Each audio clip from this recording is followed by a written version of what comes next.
to deeply resonate with you, to help you, to guide you through these times.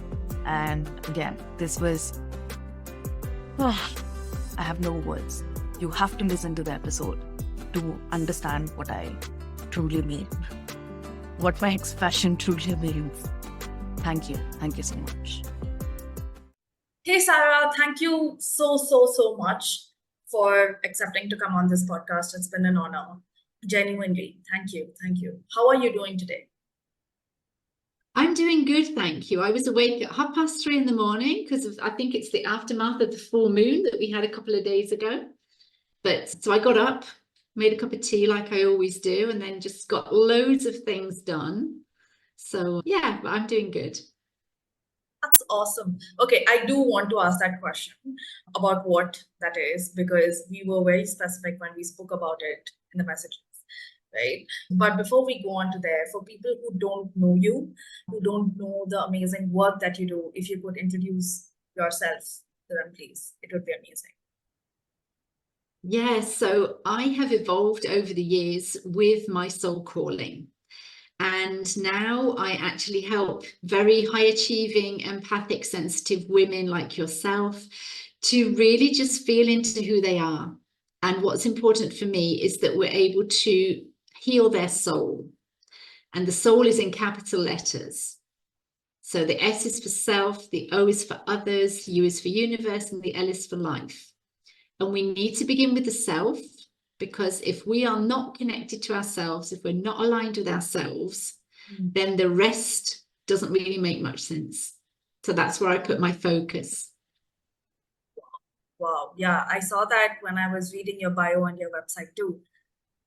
It really intrigued me, because I think the word soul is used so carelessly nowadays. The word soul calling is used so carelessly nowadays that people often forget that it has such a deeper purpose. It has it's so deep and it's very intense, isn't it? Yeah. I don't really like the word wake up call anymore, because that's what a lot of people call it as well.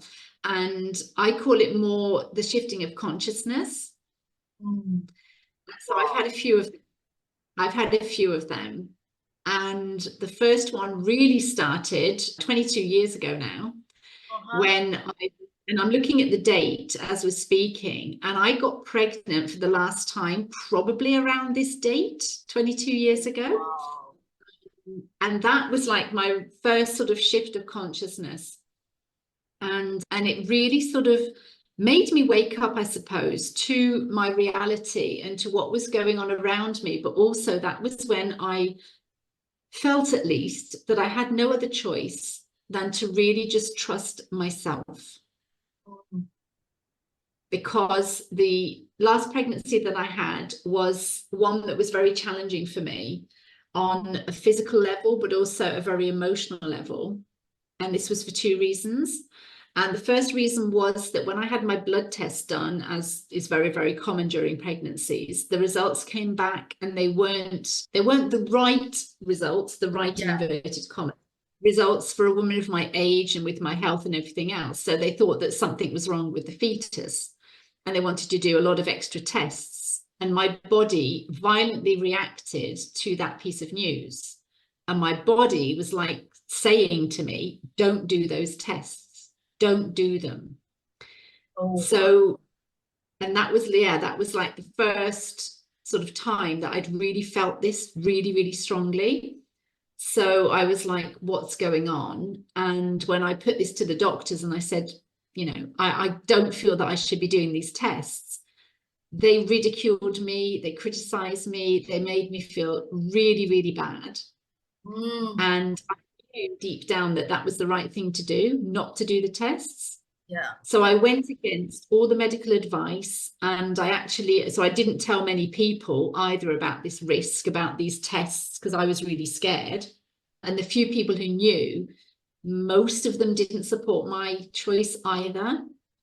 And I remember at one point feeling very alone, really wondering if I was doing the right thing. And I sat in my garden, the older kids were at school, my husband was at work, and I sat in my garden and I just started to cry because I felt so helpless. And I literally just put my hands up to the sky and just closed my eyes and said, if there's somebody there, please help me. I immediately heard this voice, trust yourself and everything will be okay. And telling you this story, 22 years down the line, I've got tingles everywhere. Yeah. And that was like, for me, that was my soul coming in and just like, you know, I am here. Yeah. And first of all, I thought, am I crazy? Am I hearing things? What's going on? Because I'd never had an experience like that before. And it just felt so nurturing, and it just felt so warm, and it just felt so right. And that was really the beginning, if you like, of my spiritual, what I like to call my spiritual journey, my spiritual path. Yeah. And so that helped me to really, really start to reconnect to myself. And so, yeah, that was like the beginning. Oh my gosh, you just made me go down my memory lane, where the first time it happened to me, I think it was during my childhood, but I never, I always felt a connection with God. I had always felt a connection with God. And surprisingly, like, things that I said used to automatically happen. Like, I used to just know things without people ever telling it to me. Okay. And for example, like, I knew my mom was pregnant with my sister before even she knew. And, I knew my tuition teacher will not ask me for my homework today. Like, small things, And then I had lost touch with my faith, with my God. Whatever form that God is for anyone, it can be just an energy, it can be a physical form, anything, right? And then last year, somewhere around May, I woke up with a dream with shivers, and I was sweating profusely and I was shivering, saying, just go find answers. Just go find answers. I had no idea what the question was. Yeah. Okay. And the voice constantly was like, just go find answers, just go find answers. And if I tell this to people out loud, even recording on this podcast, I've never told this out loud, by the way, but I had this immense fear of judgment, that what would people even think, right? Yes. But it's led me towards this beautiful path that I could never have ever imagined. Thank you. Thank you for sharing that. It meant a lot. You're welcome. And that's how I feel. I mean, this is like, as I said, 22 years down the line, there is still occasionally a fear of judgment, depending on what I want to share and depending who I'm sharing it with. But most of the time that fear has gone. Yeah. Because when I look back at the woman I was then, when she's obviously evolved into the woman I am today, but she was strong enough to really believe that what she felt in her body was the right thing for her to do. Yeah. Yeah. And that in itself is real strength for me. That's real inner strength. And so having experienced that, I feel it can also help the women that I help, because even if they're not going through a pregnancy, for example, or even if they're not going through a similar situation, just sharing that helps them to understand at least that you can find that inner strength. And that when you receive messages like you've received as well, I firmly believe that we receive them at the right time and for a reason. It's not just a random message. I don't know how you feel about that, but for me, it's definitely anything but random. It is anything but random, you're right. And because you are specifically speaking about pregnancies, there was a time when, after marriage, after I got married, there was pressure on me to have kids. It had been a couple of years since marriage, and there was immense pressure on me to have kids. And I just didn't want to do it. I just didn't think it was the right time to do it. And again, this is extremely personal. We also tried for 6 months, and my body just rejected it. Every day I used to hear voices from inside me. It's not the right time. It's not the right time. Like, don't pressurize yourself. But I just kept going on and on and on. It was the worst phase of my life. And because of the pressure around, right? The societal pressure. And at one point, it felt like my soul had become much bigger than my body. And it was like, stop. Just stop. Don't listen to people. Just stop. Yes. And at that moment, and it is, you don't, at that moment, at that phase in my life, I never found women who had chosen not to have kids by choice, right? The women who didn't have kids it was because they could not have them. Yeah.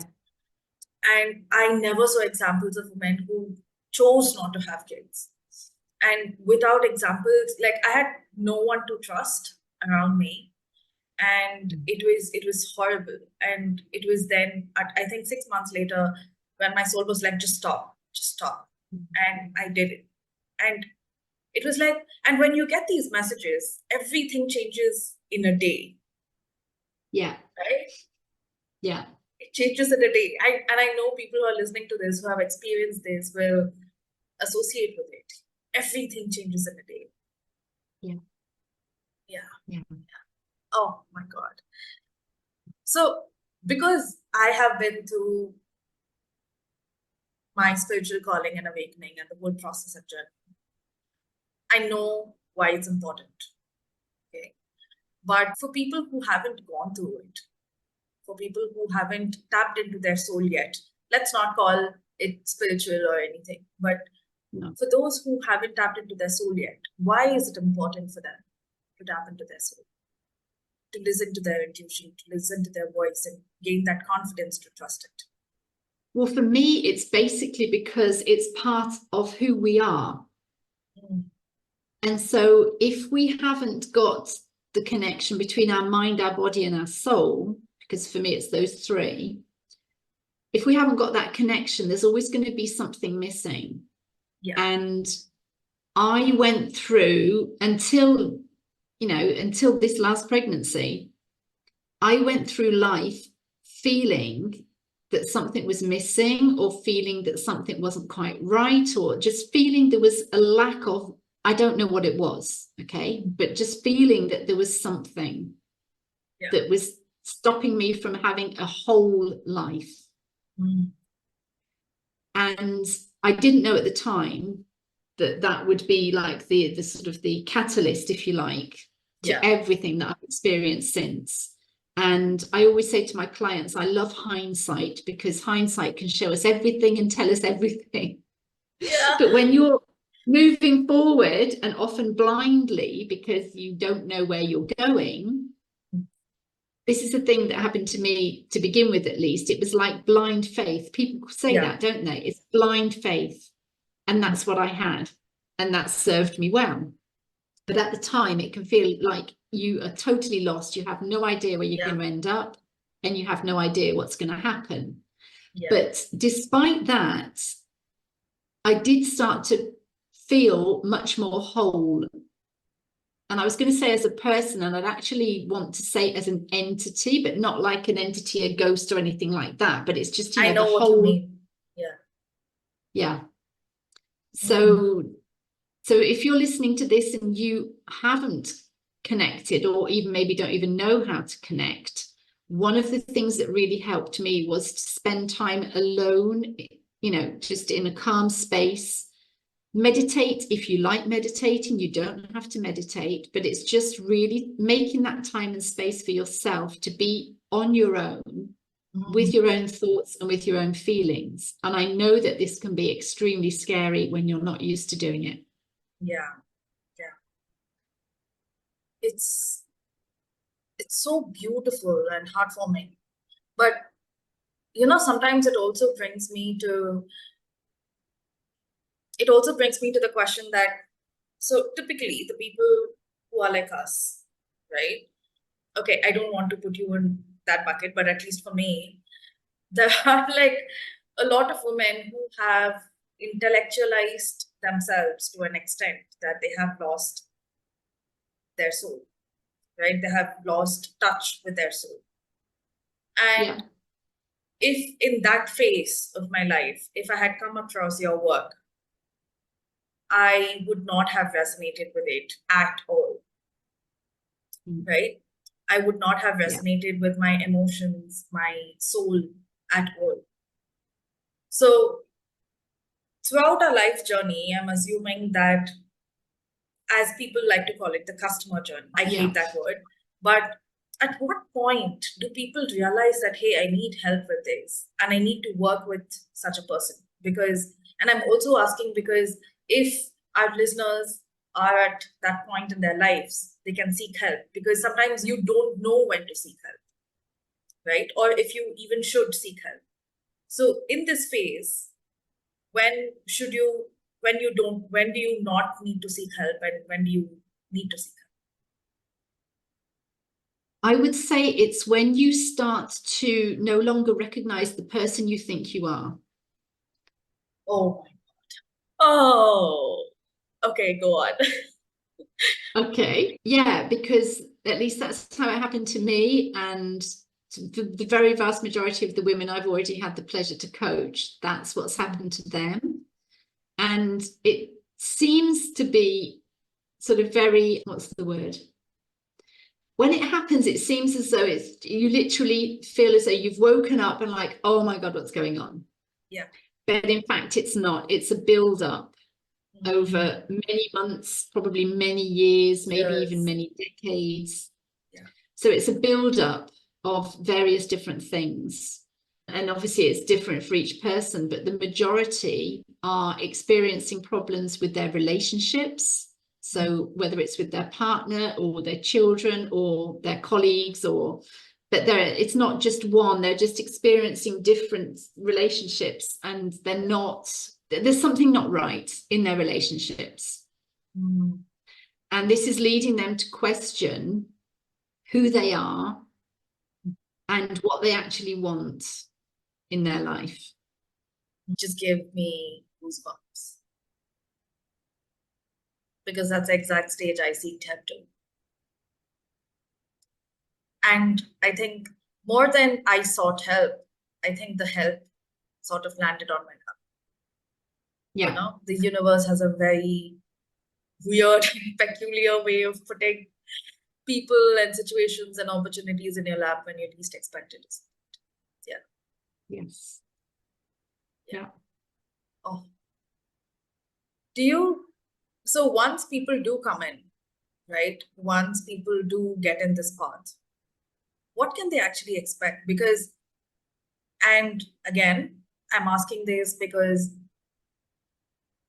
in today's social media and age, yes, there is a wide awakening, as people call it, but there's also a lot of misconceptions about it. People think it's all beds and roses when it's not, right? No. Yeah. So if someone's starting on this journey of their soul awakening or their soul calling, or whatever word they want to use it, what can they expect? And I know it's going to be different for different people, but in your experience, what have you noticed? So the first thing to expect is that the foundations that you've built your life on are either not the right foundations for you, or aren't as stable as you thought they were. So part of the work, I was going to say, I'm sorry to say, but I'm not, because I know the power in work. Part of the work is being willing to see some or maybe all of your foundations crumble. To then lay everything out, to get clear on what you want to build, and then build up some new foundations. And then from that, you can obviously create the life that you really feel is calling to you. But you need to expect that there will be things that will crumble down. Yeah. And that's why it's so, so important to get help, because Yeah. we can only do so much on our own. No matter how many trainings we've done, no matter how widely versed we are, let's say, there's only so much that we can do on our own. And for me, that's because our brain is very good at doing its job and will often protect us when we get to a certain level on our own. Yeah. Simply because it's not the best thing to go there on our own. So getting help, whoever that's from, but getting help from somebody, I feel preferably who has already experienced something similar, will really help you. Wow. That whole process, and you're right, you're absolutely right, and I could never have put it better. The whole process to see every belief that we had, every story that we had in our head, every decisions that we have made, or at least where it came from, you know? Yeah. To see Yeah. everything crumble and come to, because when they do crumble, because we sort of associate identities with each of them. Yeah. Right? And what we see is essentially our perceived identities crumbling. Yeah. And when they crumble, you start, like, that's when, going back to the conversation, it becomes, who am I? Who even am I? Like, how do I matter? How do I fit in? Where do I belong? And it raises all sorts of questions. And our brain keeps telling ourselves that we can handle it on our own. It's our ego. But it becomes sort of a vicious cycle because you can't handle it. And then you again start the whole vicious circle of I'm not good enough starts coming up. Yeah. And it just goes round and round and round until you actually seek help and you're like, okay, right? And then there are so many tears and there's so many aha moments and there's sort of rebirth, as I like to call it. And the courage that you get. You don't get confidence early, but the courage that you get, it's massive, isn't it? I actually feel that the confidence is an end result of the courage. Yeah. And it takes a lot of courage to actually accept that you do need help. Yeah. Because it feels like it's so much easier to actually go back to where you were. Because it can get so tough. Yeah. That you can often question, is it really worth it? Because our brain has convinced us that what we know is safe. Which is true to a point. It depends on the background we have, the family we have, and everything else. But our brain has convinced us that it's safe to stay where we are. And so when we start on this journey, consciously or not consciously or not, but when we choose to do it or not, because sometimes we actually don't necessarily have the choice, life will present us with something that leaves us no choice. Okay? But when we start on this journey, it does get tough. And so it can feel easier to just say, okay, I'm just going to go back to where I was before and just suck it up and just carry on and maybe go off for a day retreat or maybe go off for a week of yoga, maybe take a little bit of time for myself and it will be okay. But then that works up into a point.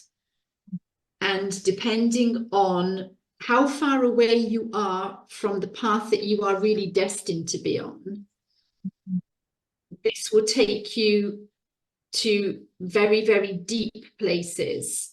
I don't know if I'm making sense now because I'm feeling that this is like sort of channeling through me now. So sometimes we need to go really, really deep because we have come off our path so far that the only way to get back onto it is to go really, really deep, like we plunge in, like we dive in. And I love swimming, I love water. And so it's just imagine that you are on the top of a cliff top and you have the sea beneath you And it's just taking your courage, like being brave enough to jump off that cliff top and to trust that when you plunge into the water, when you dive into the water, however deep you go, you will come up to the surface again. I don't know what happened. I'm still in that phase. You know, it's so weird. When you said this, two things really stood out to me. One, I don't know why, but most of us love water. Most of the spiritual beings love water. I haven't studied on it. I don't know why, but every spiritual being that I've met loves water. Mm. And two, you think you can go back to your earlier stage, but you actually can't. Yeah. Because you might be stagnant, you know, you might be in the same phase because you're afraid to move forward. But I don't think anyone can actually go back. And because you have transformed and you have changed, I don't think our physical bodies are meant to go back even. Yeah, I know, and I totally agree. And that's why I said you can feel sometimes that it's easier to go back. Exactly. But it's not, because it's going to be even worse. Yeah. Because like you said, you've transformed and you know things that you didn't know before. Yeah. So it's going to make the life you're living even worse, in the sense that it's going to be even more uncomfortable for you. Mm. You know, I think at this point I'm asking this question purely based on curiosity. Two questions actually. One, I faced this where for a long time, even with business, right? So business is supposed to be all logical and masculine and stuff like that. At least that was a story that was built over the years. And I think, so for me, inside my containers, inside my one-to-one containers, I used to do a lot of spiritual work, but I never put it out. I never spoke about it, you know, in my content or newsletters and stuff like that. Because there was a little bit of shame that people would perceive me differently if I added the spiritual aspect to my business. Mm. And of course, this applies to all stages of life. And of course, I have come out of it, but I know a lot of people are going through it, where they have awakened, as we like to call it. They are reborn. They can feel the shifts inside them, but they cannot openly talk to them because we are primarily brought up in masculine societies. What would you tell them? That's first. And how can we help them in the short span of time, in this couple of minutes, to make their life easier? Okay, so I love the question, by the way. I'm looking back at when I really started to integrate the spiritual side to my business as well. Mm. I feel that if you've had this type of awakening, you are sensitive, you are very aware of other people and their energy. So trust what your energy is telling you. And when your energy is telling you that it's safe for you to share this with somebody or with a group, do it. That's the first thing. Because that's how I started to openly share things that I'm telling you now. Yeah. Because as sensitive beings, it's very important to feel that we can trust the other people with our message. So I would not advise you to go and stand on your soapbox and tell the whole world right now exactly what's going on. Unless you want to do that. If you want to do it, fine. But I didn't want to do that at all. So that was the first thing. And then the second thing that's really, really helped me is I journal practically every morning. And I really take the time to just journal how I'm feeling. This is often when I get channeled messages as well, and I write everything down. I will often use oracle cards as well to like heighten the messages that need to come through. Listen to some meditations or some inspirational music And all of that for me is really part of it as well. And it's part of the journey. And the more I do that, the easier it is for me to then share what's coming through me. Because for me, it feels as though it's bigger than me. Yeah. And it's a message that needs to be shared. And so that can actually sort of take the pressure off you as the person. Because you're actually sharing something that's bigger than you, that's coming through you. You become a vessel. That's all you are. Yes. Your ego doesn't matter. Yes. Yeah. You brought me to this. Oh, I recently removed coach from my vocabulary itself. Because I was struggling to associate myself with that label. And then I transformed it to guide. Because in all my healing sessions, in all my even coaching sessions, that's all I am, right? A vessel. Because I can sort of feel this energy speaking to me.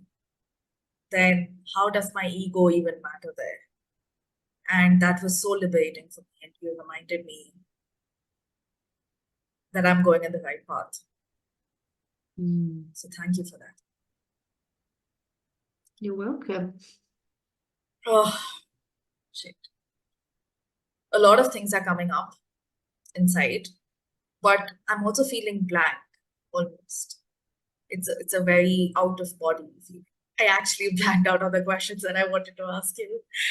That's okay. It's obviously some sort of divine intervention. So yeah. Who the fuck cares, right? It's a space that we create. It's a safe space that we create in who we are and who we are being. One thing I did want to ask you before we started, why did you want to record the podcast on exactly March 28th? I know you spoke about moon cycles and you told me that you would explain me why. Because I've been following the moon cycles for at least 4 years now, because I was often awake on the night of a full moon and hadn't actually realized that that was what was happening. And I was starting to get curious about lots of things, and it was the beginning of lockdown and all the rest of it. So lots of things happened in me. There was another shift of consciousness, and I really started to track everything and realized that I was living more or less already in alignment with the moon cycles. So when you have the new moon, then you have the full moon, and then it goes round in a circle, a cycle, and all the rest of it. So much so that I bought a book, which has become like my moon Bible now, as I call it. And there are different phases of each moon cycle. And there are phases when it's a great time to communicate about your business if you're in business. And today is one of those days. That's the first thing. Oh, wow. Okay. And then the second thing is the date, because I'm not an expert, and that's maybe not necessarily true. I haven't trained in numerology, but I love numerology. Always have this thing for numbers. I have a really weird power, which is that I can automatically translate all the letters of the alphabet into the number that they are in the alphabet. So A is obviously the first letter, so that's number 1, and Z is 26. Oh, wow. But my brain automatically translates into the numbers as well. So my name, Sarah, is 19-1-18-1-8. Anyway, that's something else. So I've always had this fascination with numbers. And so when you invited me to your podcast, I looked at the moon cycle, the moon phase, to see when would be a good time. And then today it's the 28th of the 3rd month, so 283, and we're in a year 8, 2024. So if I'm not mistaken, adding all of those up, so that was 13 and 8, which is 21, which is 3. And my number is 3. Oh, Anything wow. to do with 3, multiples of 3, is my number, always has been. Oh, wow. Oh, Yeah. wow. So Okay, that's this is why. so weird that you said this because just today I launched my workshop on LinkedIn.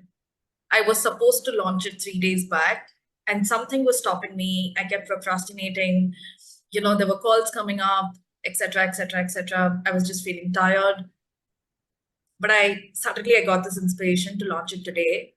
And Okay. I also had an inspiration to record a video instead of just posting the post, you know? Okay. And I was like, I'm going to do it. I'm going to record a video and I'm going to post it. And I have no idea where that inspiration came from. And again, it is so beautiful to talk about moon to someone who understands it, because I'm actually going to get a moon tattoo here.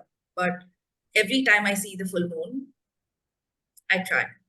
I don't know why. Mm. Mm. I just start crying. And it feels like it's pulling me in while setting me free. Mm. And there's so much peace inside. And there's so much of an out-of-body experience when I look at the moon. And Yeah. and I know a lot of people like us also go through the same thing. Mm. It's really weird. And if anyone who's listening is on this journey, right, on this whole journey, you can probably even start tracking, like how Sarah does, about how you track your moods, track your messages, track your more than messages. Let's not call it messages because you're in the very beginning of the journey and you might not recognize it as messages. Like the emotions that you feel, the thoughts that you have. If you can start recording it in any way, and if you can start aligning and you can just start seeing it with the moon, it's beautiful. And because then you can start tweaking stuff based on it, based on what works for you. And you can also start experimenting, right? It's also fun. And yeah, working in alignment with the moon has changed. It's changed me for the better. And I Yes. can't talk about it enough. Like even my period cycle, my menstruation cycles aligning with the moon has changed based on the waxing moon or the waning moon or the full moon. It's crazy. Yeah. Oh my God, I've never spoken that about all of happens. this. Yeah. Yeah, it's crazy. Oh my God. We are almost to the end of the podcast, but gosh. Okay, let me tell this after I ask my question. What is the one message that you would tell to mainly women, but also men who are going through this path, this journey? Is there anything that you would like to tell them? Oof. There's lots of things I'd like to say. Okay, my eye has been drawn to well, it's not necessarily, but it's a message that I received. I did this online quiz last year or maybe 2 years ago. Anyway, and it was all about the different types of personality. So it's not a personality quiz, but it was more about the clothes we wear, the colors we should wear. It's that type of thing. Okay. Yeah. And so I was so impressed with the quiz results that I ordered a few products from this particular website, and they put in it a beautiful card with a message for my type of person. And my eye was immediately drawn to it. So I'm going to read that. It's not very long, but I'm going to read that because I feel that it's really going to help all of your listeners. So your heartfelt nature is a blessing to yourself and others. As you live from your heart, you will receive all you need to live a peaceful life. Oh, you're going to make me cry because I needed this today. I don't know about the people who are listening, but I needed this today. A lot of people need to hear that. I know a lot of people are struggling right now. And I just want to also say that you are never alone, even if you feel like you are. And even if the world, in inverted commas, shows you that you're alone, that doesn't mean that there aren't people out there who don't understand you, because there are people out there. And if you're struggling, just take the first step and reach out to somebody who you trust. Because if that person can't help you, but you trust them, I'm sure that they know somebody who can. Thank you for everything. Thank you for your presence. Thank you for your messages. Thank you for being a channel. Thank you for being you. Just means a lot. Thank you so much. I've been looking forward to this since we booked it in a long time ago because I wanted it to be today. So thank you so much for inviting me onto your podcast. Thank you.